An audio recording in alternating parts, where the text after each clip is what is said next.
members of the Parliament, National Assembly. Good afternoon to you. Good evening, is it? Yes. So my role today is to discuss the role of technology and some of the policies and initiatives that we think and legislative changes that we need to think about as we drive the Big Four.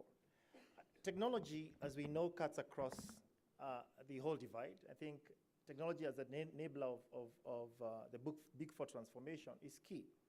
And giving context, if I look at universal health coverage, for instance, if you look at the issue of supply chain, you look at the role of data to be able to deliver universal health coverage, the issue of patient records, which today, as we know, we've got very fragmented systems across most of the hospitals and partners. Today, the challenge we have, and if we talk to the ministry, the challenge is how do they use data? Where do they get the data from, right? So technology will play a critical role in driving UHC across the country. When you look at food security, the issue of commodity exchanges, which is still not yet implemented, I think part of a plan. If you look at the issue of soil mapping, digital soil mapping that IBM is trying to look at.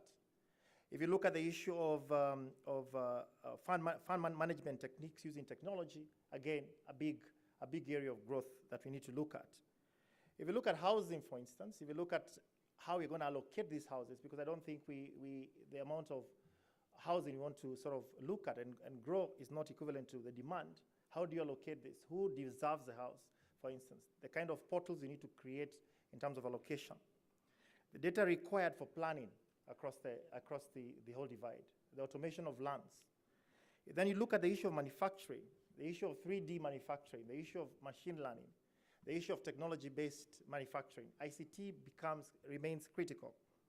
But as we do that, I think we need to also recognize that the new oil, and the new oil is data. Data will remain the new currency. Now, if we do not protect data and realize the impact of data as we grow the economy, I guess that's going to be a big challenge. So data protection, intellectual property laws is becoming a big conversation, not only for us here, but also for us to realize that's going to be a big competitive advantage if we need to find a way to harness and protect data. As we automate all these systems, whether it is agricultural data, whether it's biometric registration, whether it's election data, personal data protection increasingly is becoming a critical area that requires to be managed carefully.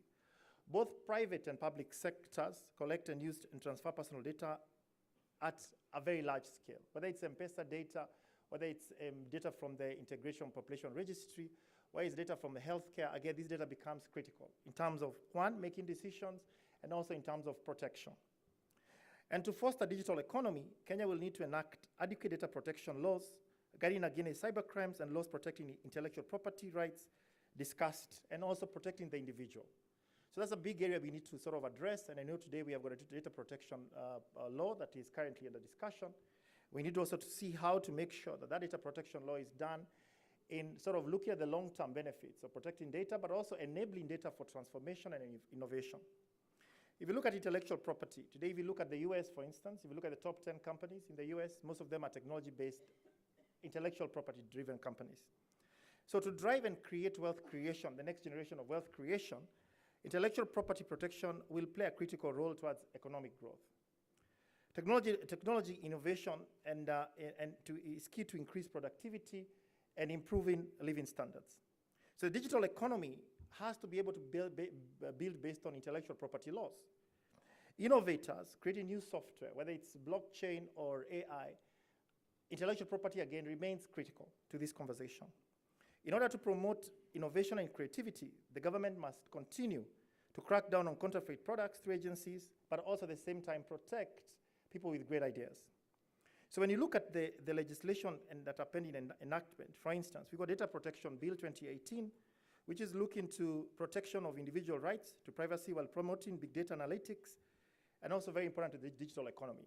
That bill is currently under conversation, and I think it's critical that we evaluate that bill. The current bill that is there needs significant changes, and to get everyone in the industry to understand data will play a critical role in everything that we do, whether it is bank data, whether it is health data, whether it's agriculture data, whether it's personal data. This is going to become very important. The next is a copyright draft bill, amendment bill, which is very important in terms of copyright. okay, royalties and issues to do with tribunals, copyright tribunals. Again, Parliament needs to fast-track enactment of this law to reflect business trends. Computer Misuse and Cyber Act bill which was passed, Parliament needs to review and amend various provisions under the Act that were held to be inconsistent with the constitutional provisions by the High Court. Again, that's an area that we need to look at in terms of misuse. Then we've got Information Communication and Practitioners Bill 2016. The bill seeks to provide for the training, registration, licensing, practice, and standards of the ICT practitioners and connected purposes. Now, it's an important bill, but at the same time, we need to understand how do we regulate IT industry. For instance, if you look at Bill Gates never had a degree, for instance, and today he's built one of the biggest companies in the world. Now, if this bill is enacted wrongly, it will mean that unless you have a degree in technology, you cannot even run a technology company. So while the spirit of the bill aims to create governance structure for ICT practice in Kenya, given the nature of ICT that is widely driven innovation, Parliament should widely engage ICT practitioners to ensure the law reflects industry practice and does not stifle innovation. So we need to understand that some of the largest wealth creators in technology were not necessarily technology-oriented people or people who studied in technology. But also we need to look at future laws or legislation that we need to look at. One of them is the eHealth Act. Now, the proposed act, which we foresee, will help automation and also enable use of ICT across healthcare. So today, there isn't any law that provides information sharing of patient data. Whether you go to a private sector hospital or you go to a government hospital, patient information is not available. So we need to look at that. So Parliament to enact the eHealth Act as provided under the eHealth Policy and Health Act 2017. Two more. Electronic Transaction Act. Today, if you look at some of the largest wealth creators in the world, people like Alibaba, the issue of e-commerce is very important. So the proposed act, which we're looking at, is to enable and facilitate e-commerce conducted using electronic means. And finally, the Cybersecurity and Cyber Terrorism Act. The proposed act will provide a framework for dealing with cyber crimes. So I believe technology, as we said, and I'm not sure, sometimes I think we should have the big five, where technology becomes the five.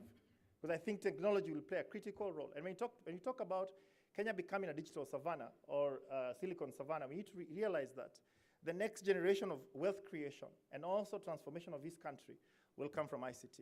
Thank you. Thank you. Thank you.